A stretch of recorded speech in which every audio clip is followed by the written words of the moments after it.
Vamos lá, né, acho que todo mundo está ansioso para ouvir a fala do doutor Fabrício. Eu vou ler brevemente o currículo do doutor Fabrício e em seguida eu passo a palavra para ele. Ó, é de espantar, viu, gente, esse currículo. Mas vamos lá, ele é advogado especialista em direito ambiental, direito dos resíduos, saneamento e ESG, consultor da ONU para o desenvolvimento industrial e da Confederação Nacional da Indústria para estudos em resíduos, doutorando em Direito Ambiental Internacional, mestre em Direito Ambiental pela PUC de São Paulo, MBA em Infraestrutura pela FGV, especialista em Gestão e Negócios do Setor Energético pela USP, e pós-graduado em Gestão Ambiental também pela USP. Diretor da Divisão de Saneamento Básico da Fiesp, coordenador de saneamento da CMA-OAB-SP, membro da Comissão de Saneamento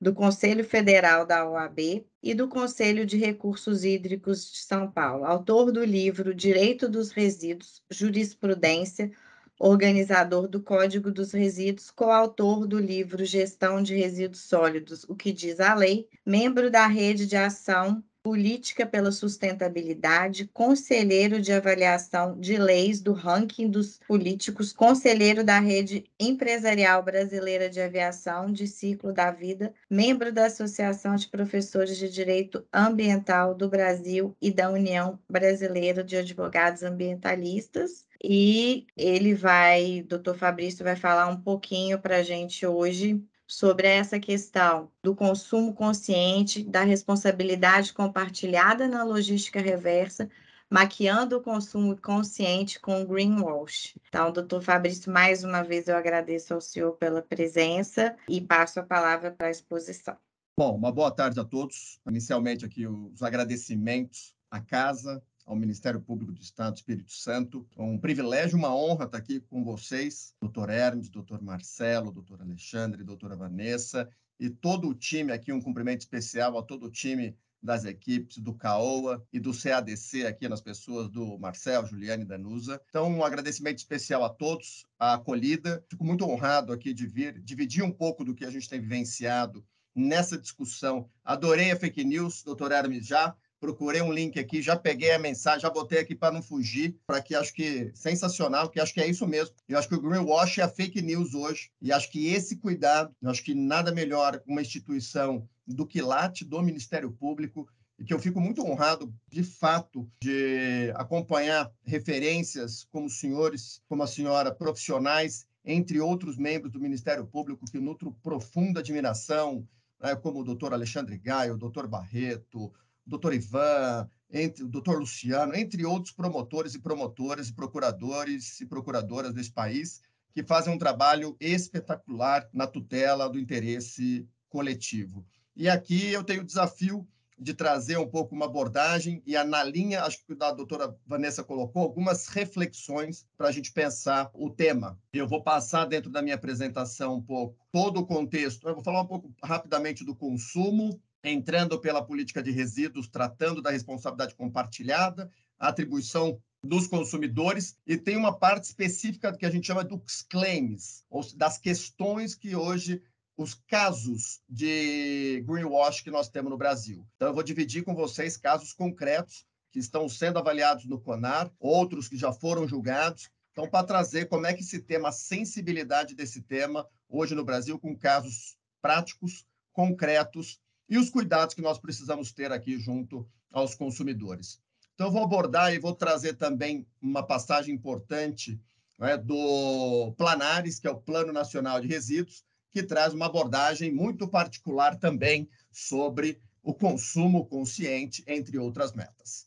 Vou começar aqui com uma abordagem, acho que a doutora Vanessa colocou muito bem a questão do consumo sustentável, e fiquei muito feliz em encontrar a cartilha de vocês extremamente atualizada, né? 2022, acabou de sair, completa, com muita informação e fazendo referência a uma lei que é pouco explorada, pouco abordada, pouco comentada, que é a Lei Federal 13.186 de 2015, que trata da política de educação para o consumo sustentável. Então, o país tem uma lei federal que dispõe especificamente por esse assunto e define o consumo sustentável como uso dos recursos naturais de forma a proporcionar qualidade de vida para gerações presentes, sem comprometer as necessidades futuras. Bem alinhado, inclusive, ao nosso conceito do 225 da Constituição Federal. E eu fui mais além. Busquei um conceito que dialoga com o consumo sustentável, que é o de consumo consciente, que é um conceito desenvolvido pelo Acatu, que é uma entidade do terceiro setor, que faz um excelente trabalho nesse tema, e que traz o seguinte: o que é o consumo consciente? É consumir com melhor impacto, porque tudo tem impacto, toda atividade tem impacto, consumo causa impacto.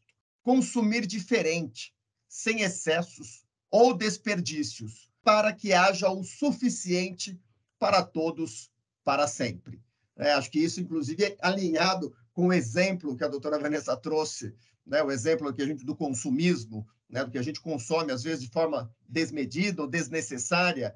E aqui, esse estudo do Acatu traz o seguinte: o consumidor consciente é um indivíduo empoderado e ele entende o ato de consumir um produto ou serviço, ou deveria entender. E está aí, talvez, o trabalho, mas não só da sociedade civil, mas do poder público, do setor empresarial e dos órgãos de controle em particular, para fazer com que a informação chegue, a informação correta para o consumidor, para que ele esteja preparado para consumir, não só levando em consideração os impactos e os aspectos da produção, mas da produção, da compra, do uso, do descarte e dos impactos que cada produto e cada consumo causa ao ambiente. Então, nós temos aqui o consumo sustentável, lei específica e que instrui, inclusive, esse belíssimo material produzido por vocês. Não vou adentrar o mérito do mesmo, porque vocês conhecem, é feito pela casa e eu, particularmente, achei um excelente material de orientação sobre a temática. O que eu chamo a atenção de vocês é para o Plano Nacional de Resíduos Sólidos e o que ele traz sobre o tema do consumo consciente e descarte adequado. Um parênteses: o Brasil tem um Plano Nacional de Resíduos que é aprovado por um decreto federal, é institucionalizado por intermédio do decreto 11.043. O plano é um instrumento, é uma ferramenta de implementação da política, que é de 2010, a Política Nacional de Resíduos Sólidos, Lei Federal de 2010, e temos o Planares, que é o Plano Nacional que traz a forma de implementação, metas, instrumentos de implementação dessa política. E veja só que interessante, tem uma passagem desse plano que traz o seguinte: a posição adotada pelo consumidor é a chave para viabilizar uma ruptura no modelo de gestão de resíduos, que apresenta índices incipientes de reaproveitamento de materiais. Ou seja, estamos gerando demais, reciclando de menos, recuperando menos e assim por diante. A falta de conscientização faz com que as pessoas desconheçam a sua importância para a mudança da realidade. E esse contexto traz uma estratégia dentro desse plano. Qual que é a estratégia para reduzir a geração de resíduos? Estimular a promoção da educação ambiental por meio de ações, campanhas, projetos que envolvam instituições públicas e privadas, setor educacional, sociedade civil, visando a conscientização sobre a importância do consumo sustentável, devidamente alinhado com a cartilha do Ministério Público capixaba e devidamente alinhado com a política federal do consumo sustentável. Então, nós temos consumo sustentável, consumo responsável, consumo consciente, vamos tratar aqui praticamente como sinônimos, buscando capacitar o consumidor para que compre melhor, para que cumpra a sua atribuição, para que faça o descarte, buscando o menor impacto possível. E por quê? Porque nós temos, primeiramente aqui, uma política, que é de 2010, a Política Nacional de Resíduos Sólidos, a PNRS, e temos o Decreto Federal 10.936, que regulamenta a política. Esse decreto, o primeiro decreto era o 7.404 de 2010, ele foi revogado e temos outro agora, o decreto 10.936, publicado em janeiro deste ano. Mas antes de entrar no consumo, aqui acho que é importante a gente trazer este cenário, que é o reflexo do consumo. é o reflexo do consumo desenfreado, é o reflexo da fragilidade das políticas públicas, do enforcement, do controle. Não dá para admitir um país em pleno 2022, 210 milhões de habitantes. A gente pensar o seguinte, o Brasil tem 5.570 municípios. 3.000 municípios usam esta forma de disposição inadequada, que é o lixão. 3.000 municípios de 5.570. Em pleno 2022, onde temos discussões relacionadas à economia circular, cidades inteligentes, 5G, entre outros, né? Tecnologia, blockchain, vários temas contemporâneos. E este é o Brasil que atormenta 3.000 municípios. Isso aqui, para mim, é de partir o coração. Entendeu? Porque isso, na hora que você vê criança, e veja, e aqui eu convido vocês, o ano passado, o repórter investigação do Cabrini, ele fez uma matéria, ele foi a alguns lixões. Agora, 2021, com imagens, as famílias não conseguem sair do lixão, não tem para onde ir. Então, vive no lixão. E veja, gente, eu não estou falando de aterro sanitário, obra de engenharia licenciada com controle, barreira de proteção. Não, estou falando esse horror, essa cena aqui. Não dá para a gente tratar com naturalidade este cenário. Não dá para passar a margem num cenário horrendo como esse de crianças, famílias que dependem dos lixões.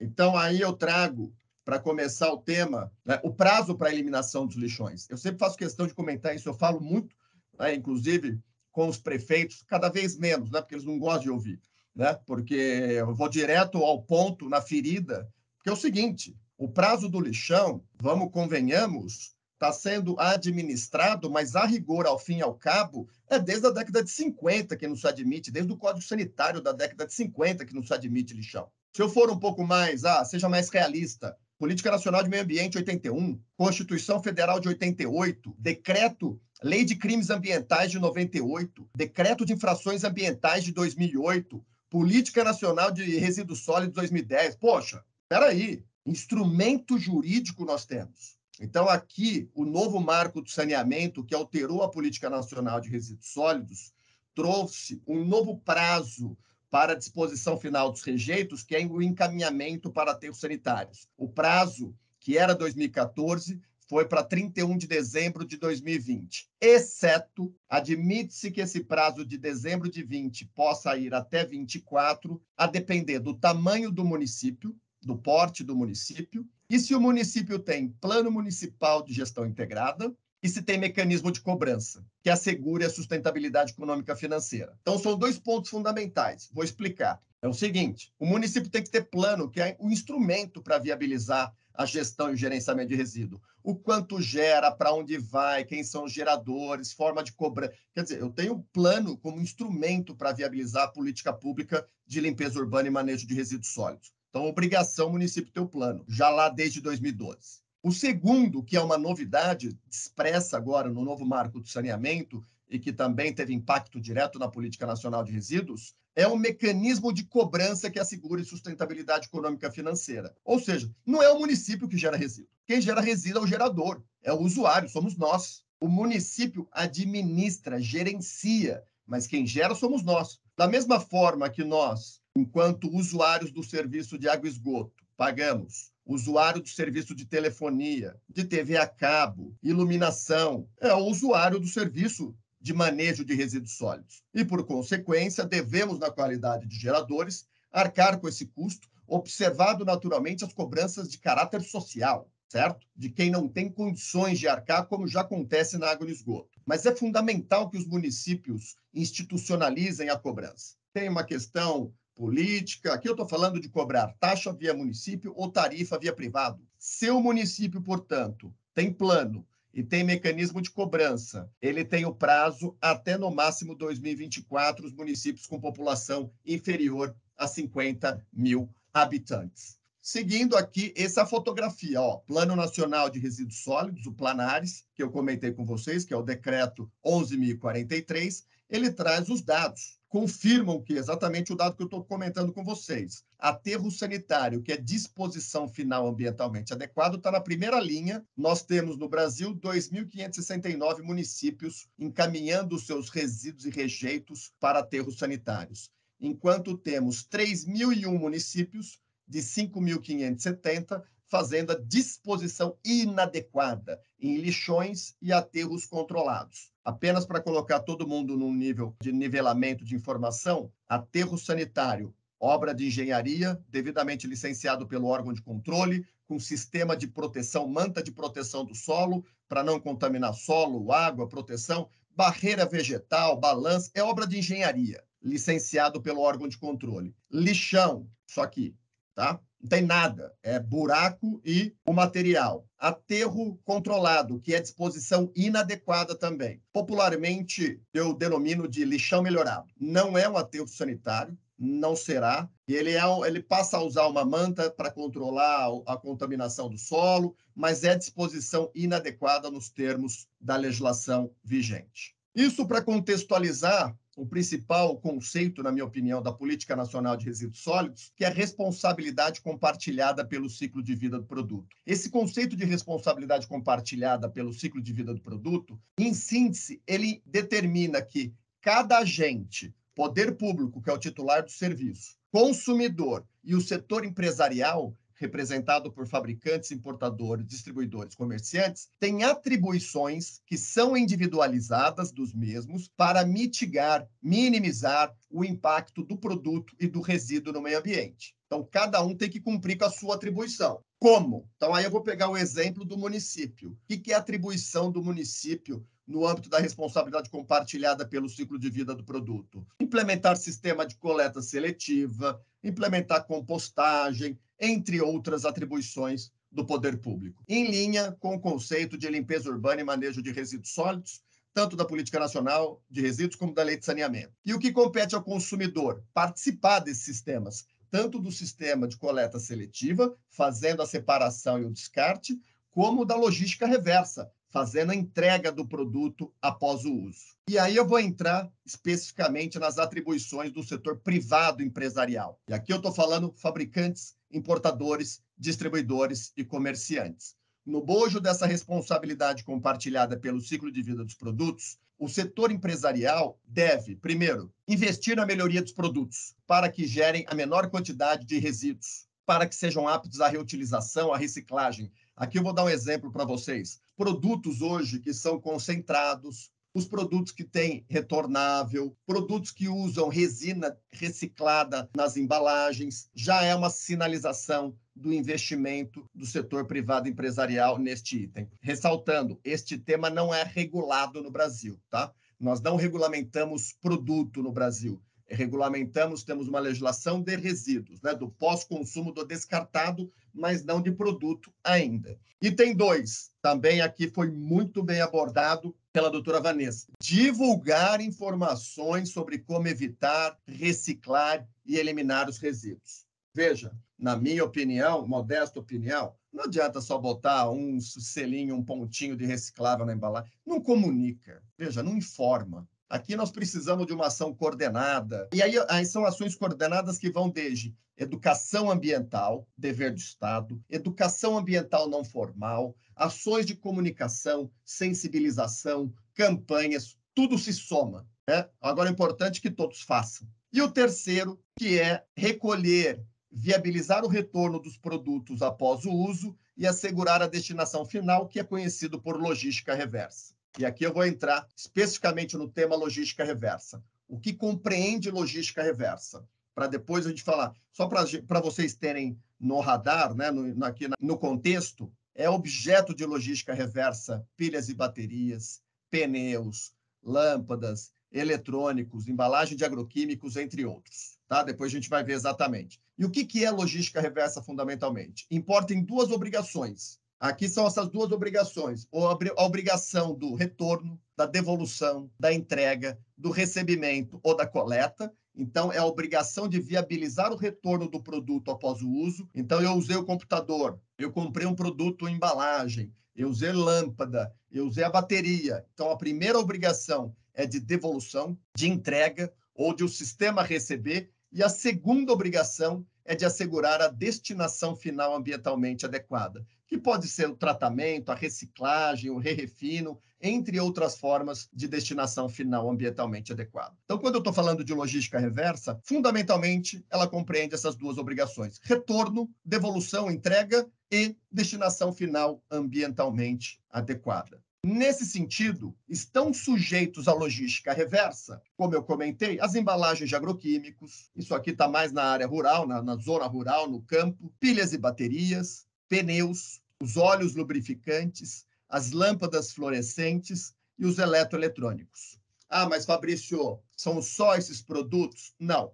A Política Nacional de Resíduos prevê a possibilidade de estender essa obrigação da logística reversa a outros produtos e embalagens, considerando, para tanto, a viabilidade técnica e econômica da logística reversa. Só para vocês terem também aqui, a gente vai ver depois o panorama de todos os sistemas regulados no Brasil. Nós já temos regulados o sistema de logística reversa de medicamentos de uso humano, Decreto Federal 10.388, e temos também um regulamento de logística reversa de embalagens, produtos comercializados em embalagens, como alimento, bebida, produto de limpeza, entre tantos outros produtos que são comercializados em embalagens. O ponto de atenção aqui, pessoal, que eu queria ressaltar, é essa questão da possibilidade de estender a logística reversa a outros produtos e embalagens.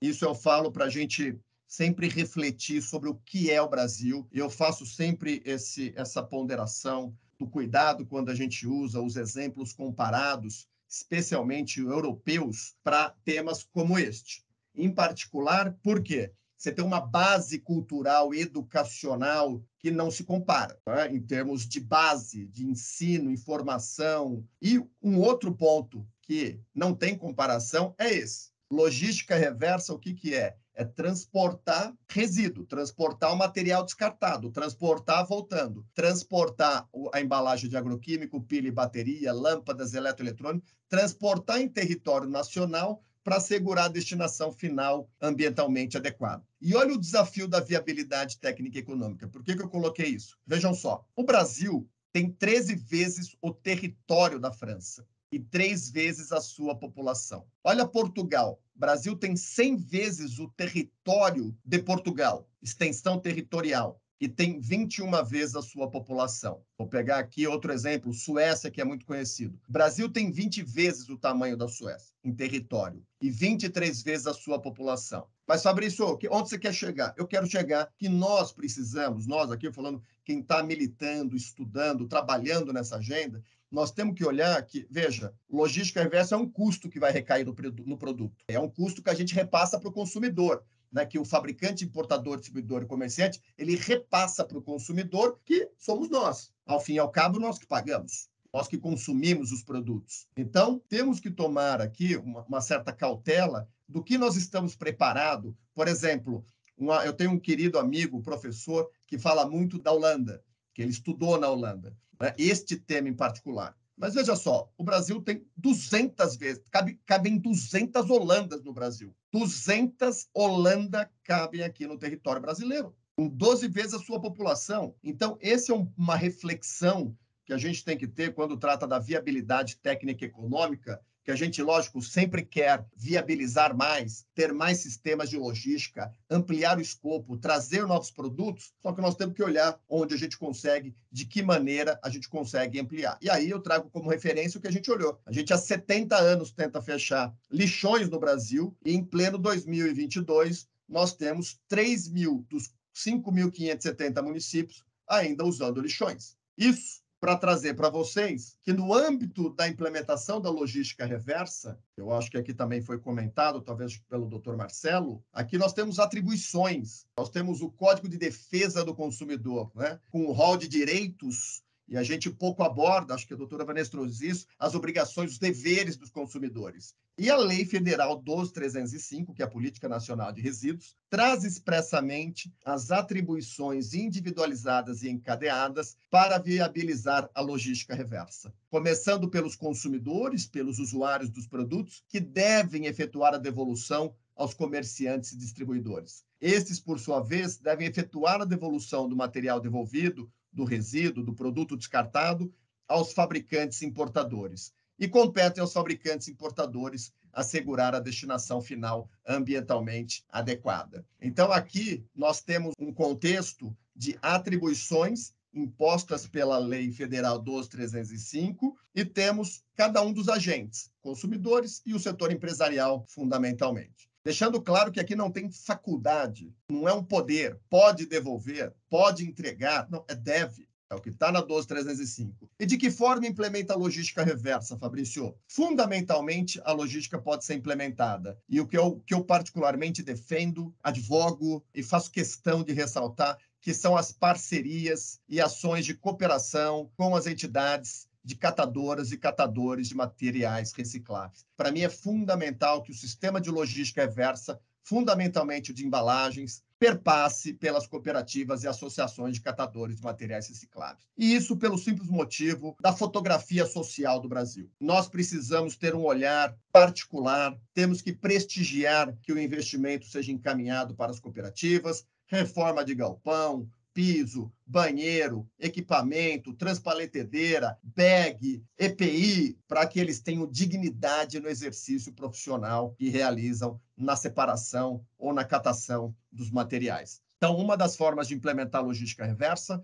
é a parceria via cooperativa de catadores de materiais recicláveis. A outra forma são os PEVs, os pontos de entrega voluntários ou os pontos de recebimento, que estão aqui exemplificados também. Na minha opinião, o PEV tem muito um papel de sensibilizar, de informar, porque o volume é pouco que retorna aqui por intermédio dos PEVs. Tem baixa adesão, mas ele tem um efeito de comunicação que é relevante. E uma outra forma de implementar a logística reversa é por intermédio da compra e venda dos materiais. Tá? Então, a compra e venda de material reciclável é uma forma de implementar a logística reversa. E eu só concluo aqui a ponderação sobre o aspecto social da implementação da logística reversa com um estudo da Oxfam que foi publicado no primeiro semestre deste ano e que aponta que a desigualdade no mundo mata uma pessoa a cada 4 segundos. Então, para vocês verem como ele é incômodo. Então, nós temos que ter um olhar, e aí é um olhar tanto do setor privado e empresarial no âmbito da implementação da logística reversa, é um olhar por parte do poder público na contratação para coleta seletiva,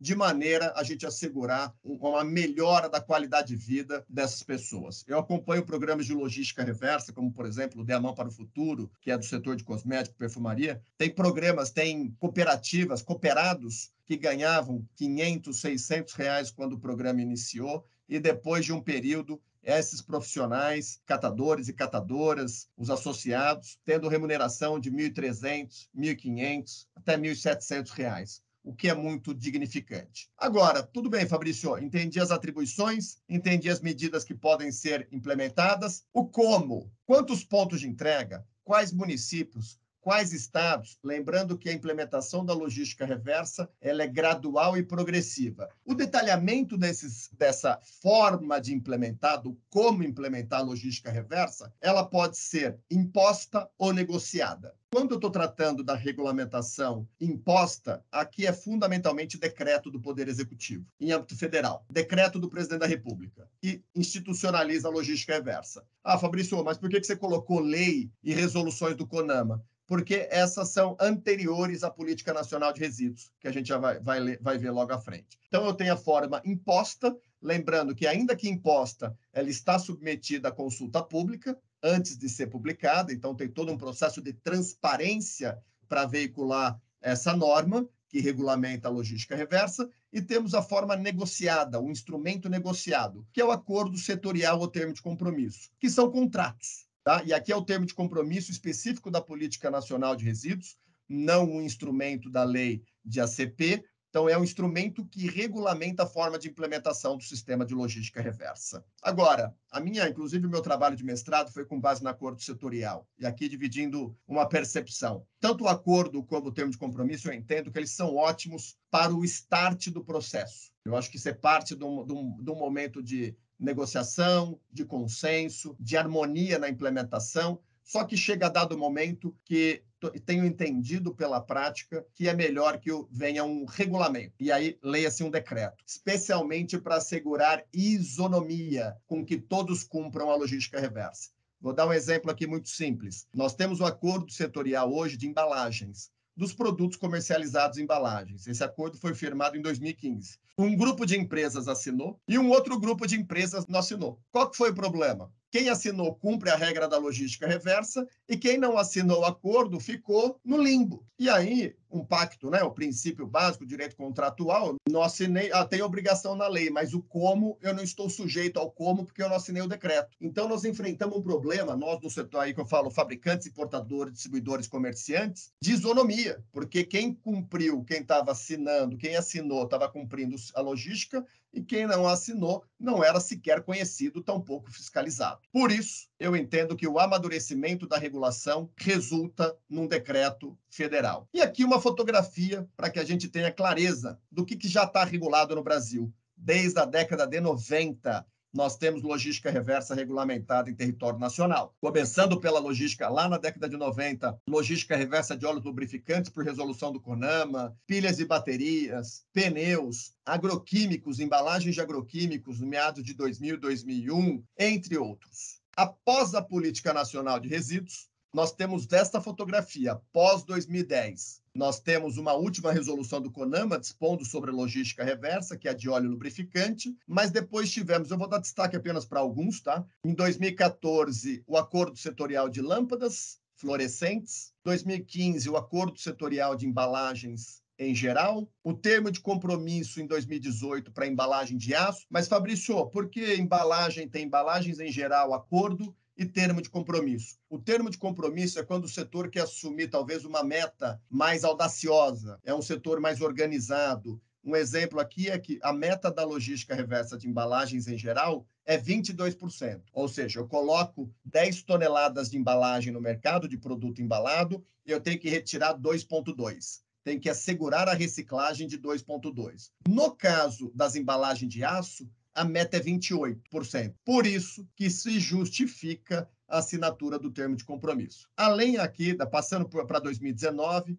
tivemos um acordo setorial para baterias, chumbo ácido, um acordo setorial para eletroeletrônicos. Em 2020, um decreto para eletroeletrônicos, logística reversa de eletroeletrônicos e suas embalagens, o decreto para medicamentos de uso humano e suas embalagens, o termo de compromisso para lata de alumínio de bebida, que o índice de reciclagem é para lá de 90%. Tivemos um decreto que é o Recicla Mais, que trata do certificado de crédito de reciclagem, e está em consulta pública um decreto para embalagem de plástico. Então, essa aqui é apenas uma fotografia sem adentrar naturalmente cada um desses instrumentos, cada um desse acordo, termo, decreto tem uma particularidade, e em razão e benefício do tema, para a gente entrar especificamente aqui, né, nas questões associadas ao greenwash, eu pretendo não abordar, só vou ressaltar aqui, só chamar a atenção, que foi muito bem comentado, para as atribuições dos consumidores. Então, por exemplo, no decreto 10.240, que trata da logística reversa de produtos eletroeletrônicos, tem um capítulo específico dispondo que é atribuição dos consumidores, no âmbito da logística reversa, segregar os eletroeletrônicos dos outros resíduos, remover dados, informações e programas previamente ao descarte e entregá-lo, descartá-lo de forma adequada e desligada, sendo que o descarte importa na perda da propriedade tácita e imediata do produto, né, do equipamento descartado. E aqui eu estou falando de, tanto que o pessoal usa esse exemplo, né, da geladeira ao fone de ouvido. Então, você tem fogão, forno, computador, entre outros produtos, e esse sistema vem sendo implementado. O decreto é de 2020 e a implementação começou em 1º de janeiro de 2021. Então, ele vai completar agora 2 anos em território nacional. Então, apenas para demonstrar as atribuições dos consumidores e, por consequência, naturalmente, esse mesmo decreto, não está aqui, mas ele traz a exigência de um plano de educação não formal e de comunicação que o setor deve implementar para assegurar a veiculação das informações aos consumidores e usuários. Ponto de atenção com relação ao reporte das informações do sistema de logística reversa. Eu trago aqui, né, a importância da consistência dos dados por parte do sistema de logística reversa, sob pena de responder com base na lei de crimes ambientais, por relatório parcialmente falso, omisso ou enganoso, também deixar de cumprir obrigação de relevante interesse ambiental, como é entendido aqui por alguns, descumprir a obrigação da logística reversa, penalidade de multa, deixar de atualizar as informações da logística reversa, multa, e apresentar informações parcialmente falsas e enganosas, também multa. Então, aqui é só uma fotografia, não entrei na responsabilização civil, apenas na criminal e na administrativa, para reforçar que há capitulações. E antes de entrar no greenwashing, não poderia deixar de trazer, esse é o tema, né? Nós temos aí a discussão de economia circular, hoje mundialmente, olhando o conceito de economia circular. O Brasil tem uma proposta, tem um projeto de lei dispondo sobre a economia circular, e nós temos, naturalmente, o drama da poluição no mundo e, em particular, dos oceanos, dos mares, né? E aqui eu trago uma figurinha para quem gosta do Instagram. Acessem o SG da Depressão. Eu me divirto com esse Instagram, que traz imagens. Assim, ele, na verdade, é uma sátira, né? Que ele faz a várias questões relacionadas ao ESG, e esse é um tema deles. Ah, mas qual a importância, Fabrício? Está aqui, ó. A ONU aprovou em março deste ano que até 2024 será aprovada uma resolução para dispor sobre o uso do plástico no mundo. E aí eu estou falando do produto de uso único, logística reversa, ecodesign, economia circular. Em 2024, teremos uma regulamentação global. Inclusive, o próprio pessoal da Organização das Nações Unidas entendem que essa regulação é tão ou mais importante que a regulação das mudanças climáticas. Isso posto em tempo, até coloquei aqui, ó, em tempo, né, fazendo jus aqui à autoria, né, muito bem apontado aqui pelo Dr. Hermes. Está aqui, agora nós vamos falar da fake news, vamos falar do greenwash, vamos falar dos cuidados que precisamos ter, né, ou do que tem acontecido dentro do setor. E começo aqui compartilhando um excelente trabalho feito pelo IDEC, Instituto Brasileiro de Defesa do Consumidor, que elaborou um estudo que chama Mentira Verde, que traz as práticas de greenwash, né? Então, e a definição de greenwash significa maquiagem verde, lavagem verde, marcas criam uma falsa aparência de sustentabilidade. A estratégia é utilizar termos vagos e sem embasamento, que levam o consumidor a acreditar que, ao comprar um produto ecológico, está contribuindo com a proteção ambiental. Esse material é incrível e já é de 2019. Sempre que eu trago isso, nós falamos, poxa, que bacana, já é de 2019, é um trabalho, falta veiculação. Eu acho que essa amplitude que o MP Capixaba está dando aqui, por isso que eu fico muito honrado e privilegiado desse momento aqui, é isso. É levar informação, já tem material produzido, os cuidados que nós devemos ter. E esse estudo traz os 7 pecados do greenwash, né? O primeiro pecado deles é o sem provas. É o apelo ambiental que não pode ser comprovado por informações acessíveis. Exemplos comuns são os lenços faciais ou produtos de papel higiênico que reivindicam várias porcentagens de conteúdo reciclado, sem fornecer evidências. Então, isso é o mais comum, tá? A questão da sem prova, de você veicular, de ser veiculado, o produto é sustentável, o produto é verde, tem um menor impacto, e o cidadão, o usuário, o consumidor, não tem à sua disponibilização informações sobre essa suposta vantagem ou contribuição que o consumidor está dando ao meio ambiente ao adquirir aquele determinado produto. E ele traz um outro pecado do greenwash, seria a troca oculta. Seria um apelo de que um produto é verde com base em um conjunto restrito de atributos, sem atenção a outras tantas questões ambientais. O papel, por exemplo, não é necessariamente ambientalmente preferível apenas porque vem da floresta colhida. Outras questões são importantes. Então é só falar, não use plástico, use papel. Não, veja, tem um balanço, tem o ciclo de vida do produto. Então, são várias questões para tomar cuidado com a troca oculta. Vagueza e imprecisão.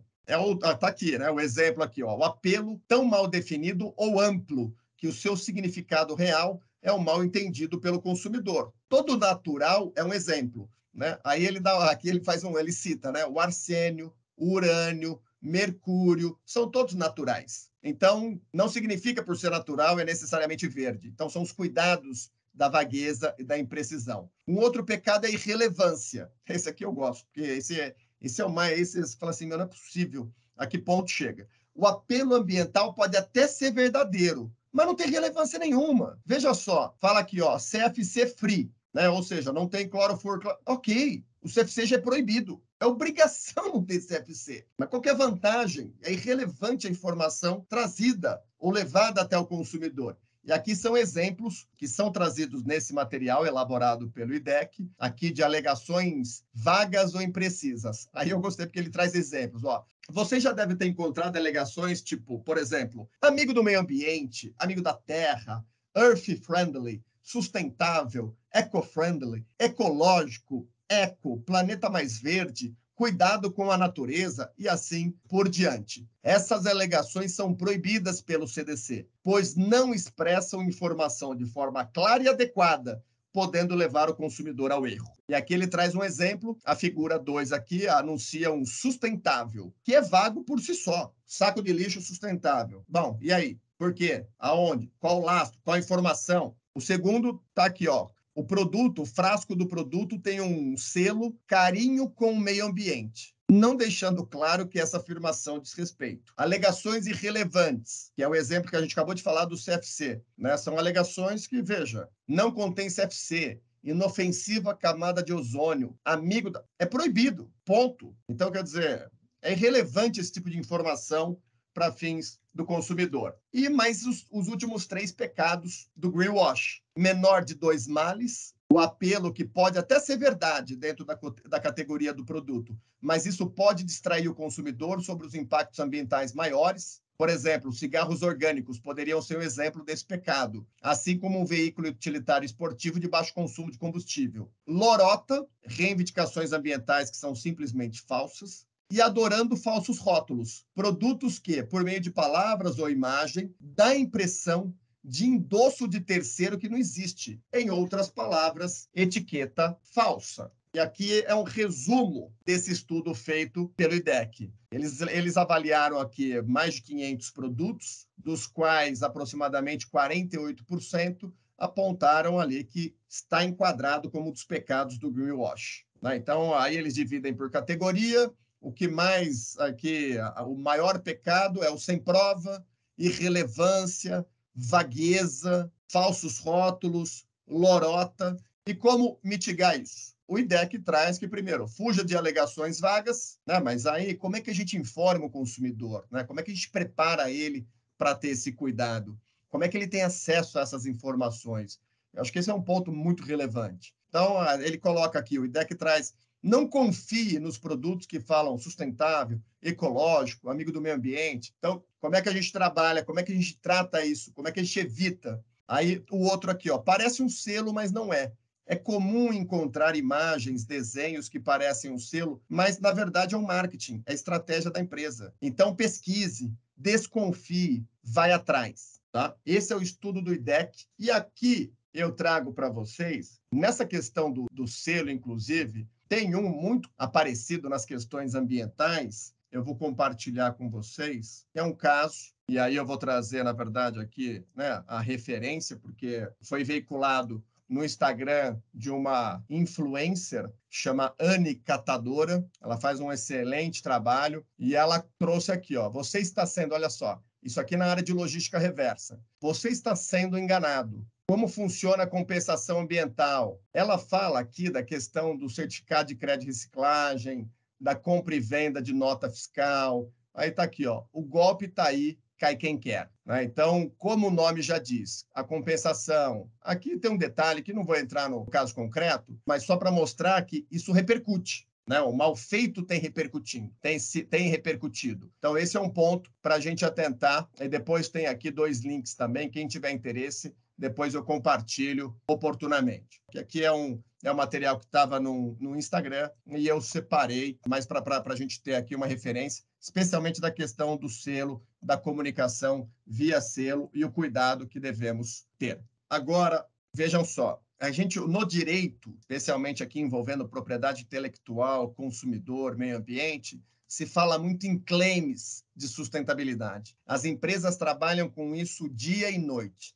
sempre que vai lançar um produto, sempre que vai ter uma comunicação, especialmente com esses critérios associados à sustentabilidade, eles avaliam os claims de sustentabilidade, que são definidas como alegações sobre os atributos de sustentabilidade ou impactos ambientais de um produto, negócio, incluindo claims de um produto ou negócio que não tem impacto negativo, que tem impacto positivo. Eles podem ser baseados na composição dos produtos, na forma que foram fabricados, foram produzidos, como são descartados, na redução de energia ou na poluição que pode ser esperada. Os claims de sustentabilidade podem ser feitos de várias maneiras, de forma expressa, implícita, inclui tipo de alegação, informação, símbolo, imagem, logotipo, gráfico, cores, nomes, produtos e marcas. Aqui depois eu compartilho, eu me comprometo a compartilhar com vocês.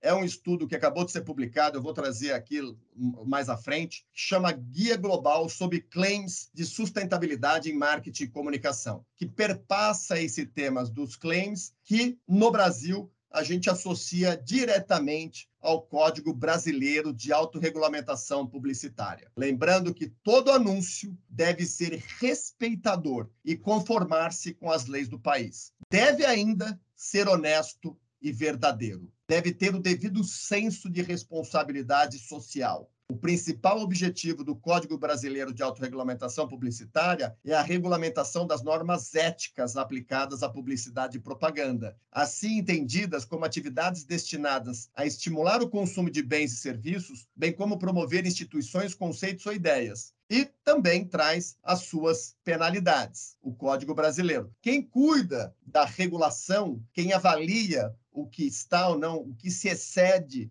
nos termos do Código Brasileiro de Autorregulamentação Publicitária, é o Conselho, que a gente vai ver logo mais à frente alguns casos que foram julgados recentemente. O Código também traz uma norma, né? Tem um anexo específico para apelo de sustentabilidade, em que ele define a publicidade da responsabilidade ambiental e da sustentabilidade, que comunica práticas, a publicidade para a responsabilidade ambiental, para a sustentabilidade, que orienta e incentiva a sociedade a partir de práticas responsáveis, e tem a publicidade de marketing relacionada a causas, que faz uma associação das empresas ou marcas com determinados produtos e causas socioambientais. E ele traz princípios. Quais são os princípios da sustentabilidade? Não vou lê-los aqui na sua íntegra, mas ele é autocompreensível. Concretude, veracidade, exatidão e clareza, comprovação e fontes, pertinência, relevância e absoluto. Esses são os 7 princípios que estão diretamente relacionados aos apelos de sustentabilidade. E,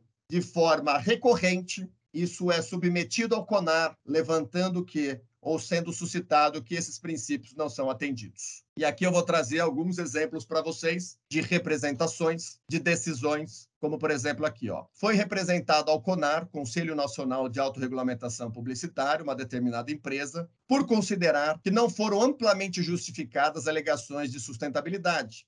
Observando ali o anexo U, a relatora votou pela alteração sobre o juízo de que a campanha deve trazer mais informações aos consumidores e à sociedade a respeito das ações de sustentabilidade e características dos produtos. Então, aqui o CONAR determinou alterar e garantir consistência no claim, imbatível na limpeza, dissociando o adjetivo imbatível. Alterar e garantir a consistência dos claims, de forma que possam trazer o diferencial efetivo. Incluir no site informações detalhadas sobre o conceito de biodegradabilidade, importância para o meio ambiente, ingredientes biodegradáveis. E terceiro, incluir aqui informações detalhadas para o consumidor, né, no site também. Então, aqui é uma decisão do CONAR que fala o seguinte, ok a decisão, ok a campanha, mas você precisa promover esse ajuste e no site deve dispor informações suficientes sobre o determinado produto, sobre as qualidades e as particularidades de natureza ambiental.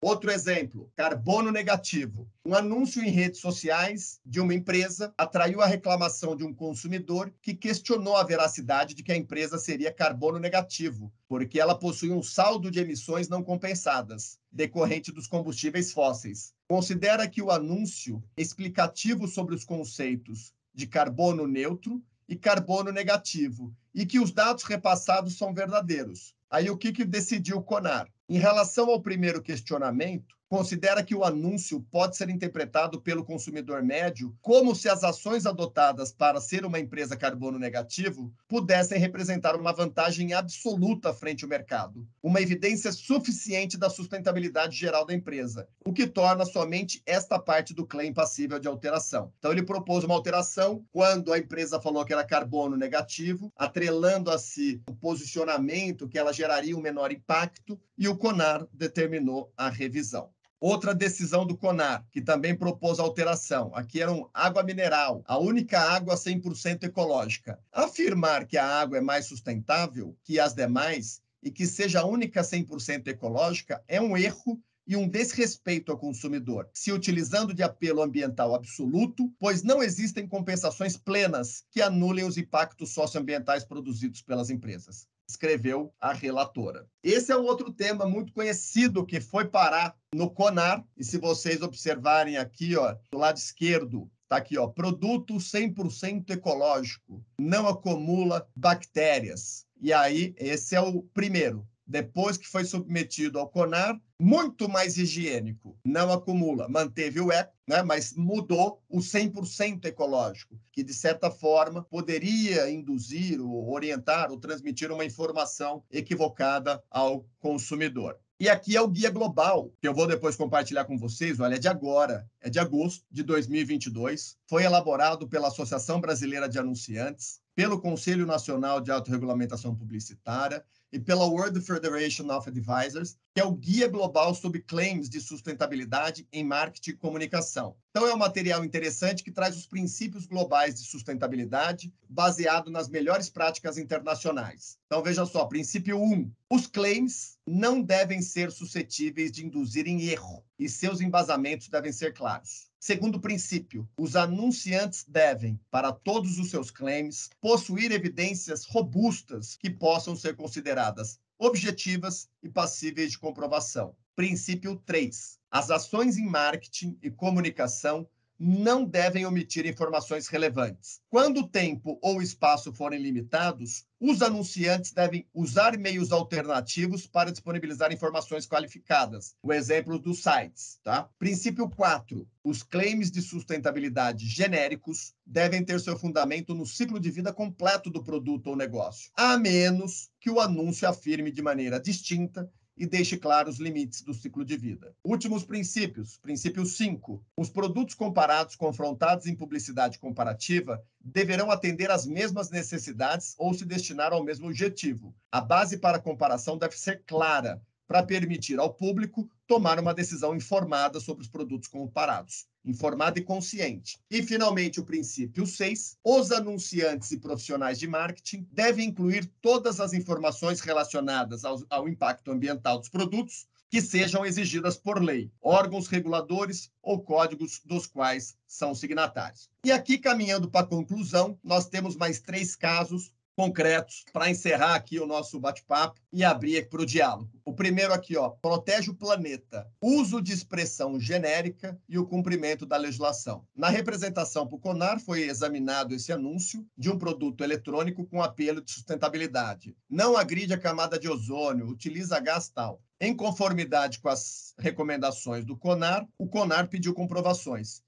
Em sua defesa, ele alegou que o anunciante, né, e sua agência detalharam as explicações sobre os benefícios, mas informam que decidiram excluir do anúncio a frase protege o planeta. Então, aqui o relator propôs alteração, considerou que estava fundamentado, mas não concordou com a menção genérica de proteção ao planeta. Por isso, inclusive, acabou sendo excluído. Então, veja, veiculou um produto eletroeletrônico, protege o planeta. Por quê? Não agride a camada de ozônio e utiliza o gás. Ok, isso é um fato, mas dizer que você protege o planeta foi entendido como um too much. Selos ambientais, 100% madeira reflorestada. Argumentos ambientais por meio de uso de sinais e símbolos. Esse é um ponto que a gente viu aí extremamente preocupante.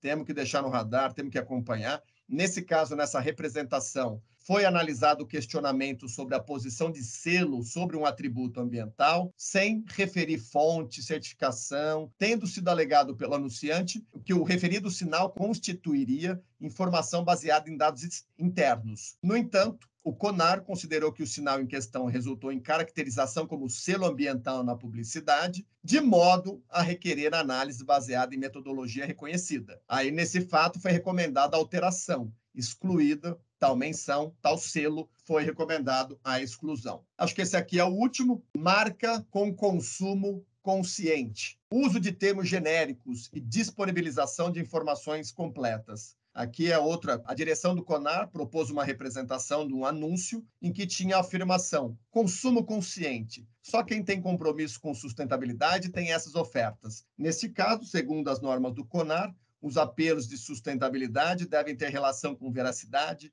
exatidão, pertinência, relevância, concretude e comprovação. O anunciante apresentou farta documentação sobre suas ações de sustentabilidade no Brasil e no exterior para comprovar. De toda forma, ainda assim, o relator propôs alteração de forma que a peça publicitária fosse incorporada links e informações que permitam ao consumidor a comprovação das informações de sustentabilidade. Então, aqui, pessoal, falei acho que demais, espero não ter sido enfadonho nessa hora corrida, mas busquei trazer aqui alguns casos concretos. Fico aqui muito honrado com a presença, de expert em direito do consumidor. A minha especialidade é fundamentalmente meio ambiente, então eu trago o meio ambiente com essa preocupação do consumidor e atentando, trazendo a cautela para como as informações de meio ambiente são veiculadas e agradecendo aqui, reiterando os agradecimentos em nome, mais uma vez, doutor Hermes, doutor Marcelo, doutora Vanessa, doutor Alexandre e as equipes do CAOA e do CADC. Agradeço todo o time, agradeço a oportunidade e fico aqui à disposição para maiores reflexões que, sem dúvida alguma, demandam. Muito obrigado.